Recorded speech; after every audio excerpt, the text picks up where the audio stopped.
Be so tapped into who you are, and I mean your fears, your flaws, your insecurities, your vulnerabilities, your areas of self-doubt, your strengths, your God-given identity. Because if not, you leave the window open for other people to tell you who you are.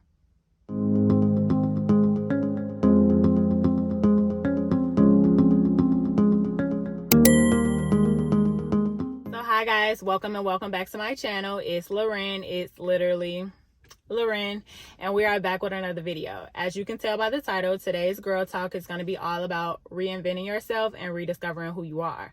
So if this is something that you're interested in, keep on watching. Girl, there are a lot of people out there that are holding on, and I mean holding on for dear life, to an old version of you, an expired version of you, an outdated version of you, whatever way you want to flip it, a never returning version of you. And I mean, that's none of your business. You can look at it like this. It's nothing personal, and it has very little to do with you, if anything at all. But you must realize that it is so convenient for people to keep you in a box. For one, to avoid being in an uncomfortable situation and avoid making the necessary adjustments just to be in your company. Two, to avoid having to confront their own demons and shortcomings. And three, some people just refuse to see you in a different light. However, continue making strides towards your best self and evolving. And just know, one of the most important aspects of rediscovering yourself is letting go. And letting go is a part of the process, and it will afford you new opportunities, new relationships, new ideas, new everything. New everything, girl. Yes.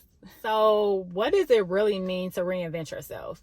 Reinventing yourself is simply a journey of self-discovery, and true self-discovery happens from the inside out, and it requires ongoing self-awareness. And I mean, reinventing yourself and rediscovering who you are is so powerful.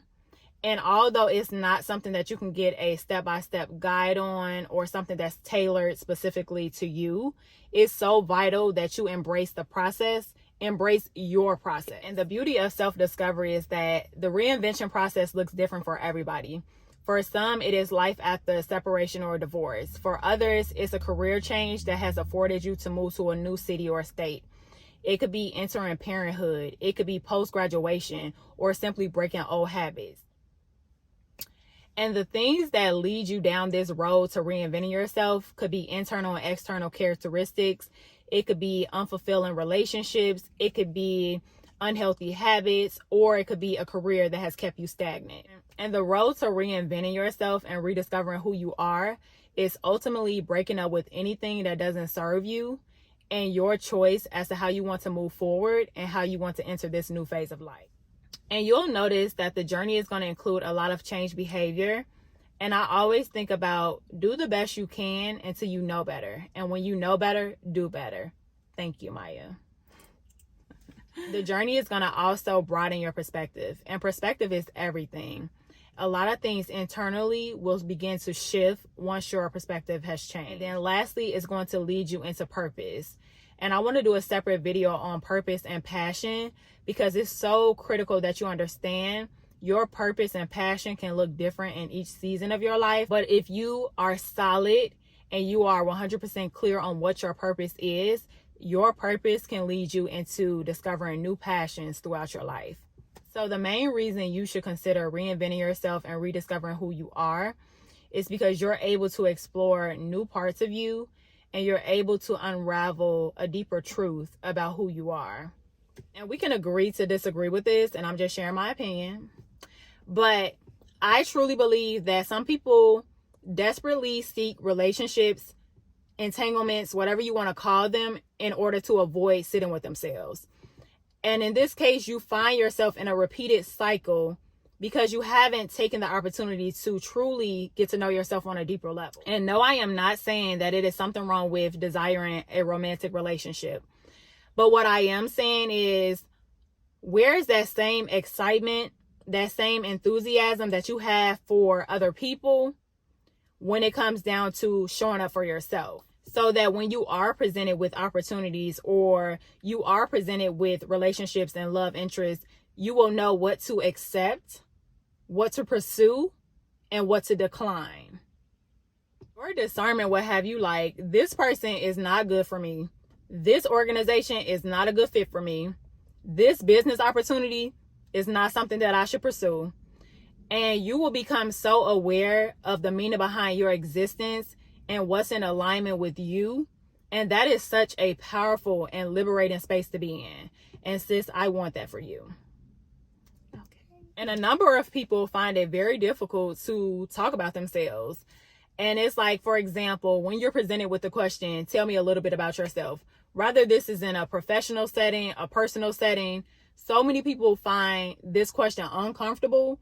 And one reason for that discomfort is because they truly don't know themselves outside of surface level, or they only know what people tell them about themselves. And it is so unfortunate that a lot of people's identity is wrapped up in their careers, in their degrees, in their financial status, in their social media following, or the validation of self-worth from outside forces. And don't get me wrong, all of those things make up a piece of who we are, but we live in a world of uncertainty. I serve a God that will sit you down. I serve a God that will humble you. This universe was created by a force, a power that is more powerful than you and I. So play with it if you want to. Play with them if you want to. And whether you admit it or not, it's so easy to lose ourselves in labels and titles associated with our name. So I challenge you to ask yourself, if all of those things were stripped away from you, who would you be? Who would you be at your core? Do you even know? Would you still consider yourself valuable? And so now that we've covered why you should consider reinventing yourself and rediscovering who you are, it is time to let go of people's perception of you and focus more on how you see yourself. Because oftentimes we allow people's perception of us to overpower our own. Like, girl, what do you think about yourself? What do you love most about yourself? And I feel that within recent years, we've evolved into this toxic space where being confident and comfortable with yourself bothers people. Like, it is literally almost a crime to speak boldly about yourself and walk in your truth. It easily becomes, who does she think she is? She thinks she all that. Once again, that's none of our business. And I cannot stress this enough. Do not allow people to project their deep-rooted insecurities onto you. Because whether you notice it or not, a lot of these ill feelings that we have towards ourselves, or these ill thoughts that we carry around, don't belong to us. Self-doubt is contagious. Envy is contagious. Lack of self-esteem is contagious. Lack of confidence is contagious. Return to sender. And people will really spend valuable time trying to pinpoint what it is that draws people towards you. It's like, girl, some people just have it. Sis is that girl. So whether it is your beautiful, bold personality or even your style, don't conform to make other people comfortable, because truth of the matter is you don't belong anywhere that you can't be your authentic self. So just to wrap this up, give yourself permission to get in alignment with yourself, the real you. And that is all that I have for this video. If you like this content, like, comment, and subscribe. And of course, I'll see you next time.